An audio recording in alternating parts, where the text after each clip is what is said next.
know here at ITRR that about like 13 million visitors come to Montana annually. And there's a lot of people who choose to come back and are repeat visitors. And they usually focus on outdoor recreation, go to public lands, they come here for scenic beauty. But there's also a lot of people who choose not to come to Montana. And other people come to Montana once, but choose not to come back. And we don't know much about those people and the factors that influence their decisions. So, this is what these research studies try to address. Basically, like, why are these people choosing not to visit or revisit Montana? Like, what are their perceptions about Montana? Are they aware of things that are taking place over here? What is their experience like? And we're hoping this information help DMOs and other tourism stakeholders here in Montana to broaden their market reach and improve Montana's emotional and cognitive appeal, and therefore like strengthen inclusive and evidence-based tourism strategies. So again, we were guided by a broad research question that is basically what factors affect decisions of people who choose not to come to Montana and choose not to revisit Montana.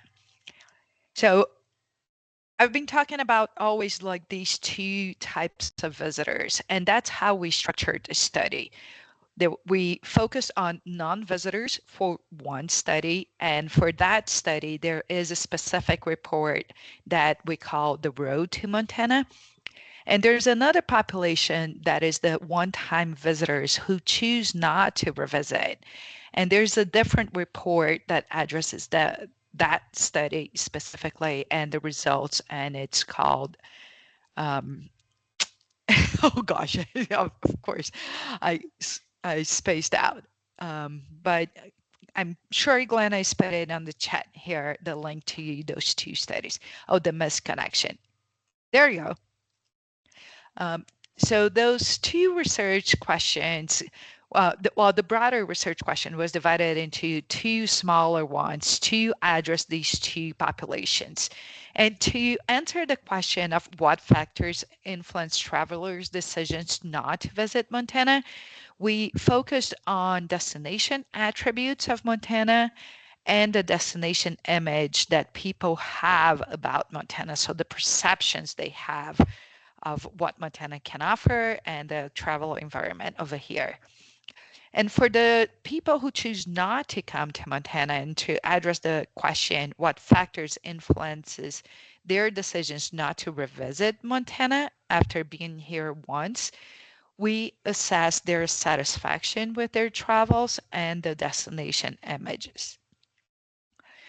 So the destination attributes that we assessed for the non-visitors and also like for the satisfaction that the one-time visitors had in Montana included aspects such as the natural characteristics of Montana, so the scenic beauty, presence of parks and public lands, and the social travel environment. If they perceive Montana as a safe environment and if it's a good value for money. And the way that we did this is for the non-visitors, we assessed how important each destination attribute was to contributing into them choosing their destination. And for the people who were here once, we assessed their satisfaction with these destination attributes. For the destination image, we split the images, so the perceptions people have about Montana, into two components. The cognitive component, so basically the beliefs they have about Montana, the knowledge they have, and the affective component, so the feelings and emotions they have when thinking about Montana. So you can see a few examples here at the bottom. So like for the cognitive, for example, we assess like if they agree that Montana is a safe place for travelers and if it's an easy place to go to. And the affective, we asked like whether they thought Montana was boring or exciting or unpleasant and pleasant. And we also assessed the likelihood of them coming to Montana in the next 5 years. And that's what we called their decision making around Montana and how we assess their travel intentions. So to run these two studies, we used an online survey on Qualtrics, who ran a panel on December uh, 2024. We assessed or included US residents who were 18 years and older, and we asked those quantitative questions that I just talked about and a few qualitative questions that I'm going to talk about a little bit later. For the non-visitors, we had 703 valid responses. And for the people who were here once and chose not to come back, we had 114 valid responses. And because of this, the number of responses we had, we ran different analysis for each population. So for the non-visitors, we ran this decision tree analysis. And this is a lot. There's a lot of details you can assess like by going into the specific report. Over here, I'm going to talk a little bit about the left branch of this decision tree, which is the branch that leads for them to decide not to come here. So at the top of the tree, what we have is that their travel intentions of coming to Montana has an average point of 3.3. And the first decision, like the first factor that influences their decision, the most important one is whether they think Montana is boring or exciting. And if they think Montana is boring, we follow the left branch of the tree. When people think that that Montana is boring, their travel intentions drops from 3.3 that was at the top of the tree to 2.7, and we can see that over here, these numbers. And then the second layer of making decisions is whether they think Montana is easy to get to. And if they think Montana is easy to get to, we follow the right branch of the tree and it increases a little bit their intentions of coming to Montana. But if they think Montana is not an easy place to get to, then their intentions drops even further following the left branch of this one. So what we can see over here is that the decision of coming to Montana or not coming to Montana is not a straightforward one. It's a pretty complex one, and there are multiple layers of factors influencing decisions of people who choose not to come here. And this decision tree making just shows a little bit of these layers and how people are making decisions that will influence their intentions of coming to Montana in a positive way or will lower their intentions. And again, like just assess our report to go like deep and get all the details from this tree. But after we ran that analysis, we were still interested in really going further into what really influences people who have low intentions of coming to Montana. And the most important one that factor that is influencing their low intentions is the idea that Montana is far, is their perception that Montana is far. And it doesn't matter whether it's far or it's not far. Their perception is that it's not an easy place to get to. And therefore, that's a big barrier for people who have never come to Montana. They also consider like whether Montana provides a safe environment or like there's Montana's scenic beauty. So all these factors are influencing their intentions. But we wanted to also hear the travelers' voices into what they think Montana has to offer or their perceptions in general. So the first question we asked was, just like plain on straight, what is the first word that comes to your mind when thinking about Montana? And that was even before they started the whole survey. And this is a word cloud that combines a little bit of what people were saying. So we can see that there's a lot of information about the scenic beauty, like mountain, open spaces, country, or the scenery, public lands like Yellowstone. But we also see a few words connected with like and a lack of awareness, the thought that Montana is boring all the way at the bottom here, and like some kind of weather related uh, words that makes us think a little bit of the factors that go like into their decision making, right? And then we like further explored their intentions by asking, why would you say you will not visit Montana? And most people said that they wouldn't come to Montana because they either are not interested or they never heard about it.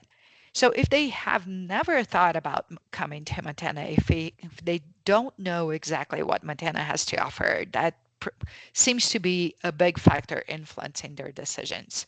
There's also a little bit of information around the challenges and the barriers related to distance and weather. For example, this person said, Montana's too far, and there's nothing I want to see or do there. And the in third place comes these people who have never come to Montana, but they still want to come. Like for example, this person said, "I would love to see Montana. It's definitely on my list." Then we ask what would need to change for them to consider visiting Montana. And we can see that on top of the list are things related to financial barriers. So basically have Montana be a more affordable place. Some people said that nothing needed to change, and sometimes it was in a negative connotation. For example, nothing would change my mind. And sometimes, like some people said, nothing needs to change. I hope to visit in the future. So basically, there are other things and other factors that are influencing their decision not to have chosen Montana yet. And on third place, we see that there's still a lack of understanding of what Montana has to offer. This person says a better understanding of what they have for tourists there. All right, let's switch gears over here and talk a little bit about the people who have been here and chose not to come back. So for this population, we ran a regression model where we assessed all the questions in relation to their intentions of revisiting Montana.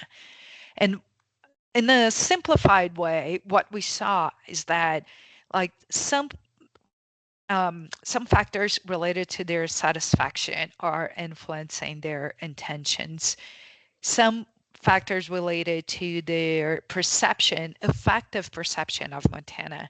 So, for example, if Montana is boring or pleasant, some of their beliefs around Montana and some demographic uh, factors are also influencing their intentions. Over here, we're just going to go over a few of these. So, for example, one of the most important ones influencing their low intention or influencing their intentions is that they think wildlife in Montana poses a safety risk. And oddly enough, that was a factor that was influencing their intentions in a positive way. So it was increasing their intentions or the likelihood of coming to Montana. And the way we think about it is that perhaps these people are coming here to see, for example, grizzly bears or wolf. They are here to hunt, and the interaction of their experience with this type of wildlife might bring some positive aspects into that. On the lower side, we saw that some emotions, so whether they thought or they felt that Montana is an unpleasant place and it's a boring place, influence their intentions in a negative way. And also some logistic barriers. So basically, people thought Montana was too expensive, and therefore they were less likely to return. Some people thought that Montana was a welcoming place for all visitors, and that made their intentions to increase.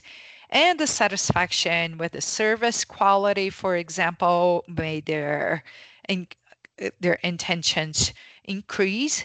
And their satisfaction with parks and public lands influence their intentions in a negative way. And the way we interpret this is that they probably thought of Yellowstone and Glacier National Parks, and they didn't know much what else Montana has to offer. So they came here, they did that, they went to wherever they wanted to go, and they checked that box. So usually connected with parks and public lands. So by having that feeling, they wouldn't need to come back. So to hear a little bit of their voices, we again see a lot of information around the outdoors, so mountains, plains, for example, wildlife, as we were seeing also in the quantitative aspect. There's also some stuff related to the distance, like being far away, being far, and being cold. For answering the question, why would you say you will not revisit Montana?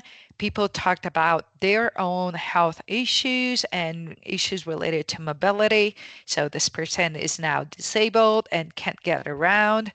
Uh, and then there was a lot of people not really interested in coming here. So this person's had been there, done that, and some challenges related to distance and weather. So the weather sucks and it's too rural. And to answer the question, what would need to change for them to consider revisiting Montana? Some people said that nothing needed to change. Again, nothing would make this person come back. And the other person said, don't change it, you would ruin it. So indicating that there were other factors influencing their decision of not coming back. There's also like this person who said there's an enlightenment and an easier travel process from Alaska, showing that aspects related to personal finances and affordability are influencing low intentions. And again, we see issues related to health issues and mobility. So some key takeaways from these two studies is that there's a strong influence of emotions and perceptions in discouraging visitation to Montana for both population. The idea in particular that Montana is a boring place is quite high.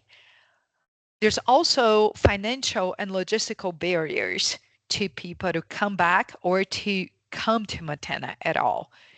And their awareness of experiences around Montana remain really low. So there are opportunities that people can take in order to try to reach and tap these markets. So reframing marketing messages, like for example, showcasing vibrant local experiences, hidden gems, seasonal events, to make people more aware of what Montana has to offer beyond outdoor recreation and the two main parks and other like public lands. Make travel feel easier, closer, so people will have a higher likelihood to come, like what through like maybe partnerships with airlines and hotels to also showcase affordability and promote uh, budget-friendly options, for example, and value-based opportunities. And finally, improve accessibility perceptions by targeting storytelling and tailored travel resources for people who are older or have like mobility issues. So thank you very much for your attention. And again, there are some links on the chat and on the description of the YouTube video that you can follow to go to these reports and other findings that ITRR has been producing lately. And here's my contact information. Feel free to send me any questions regarding these studies.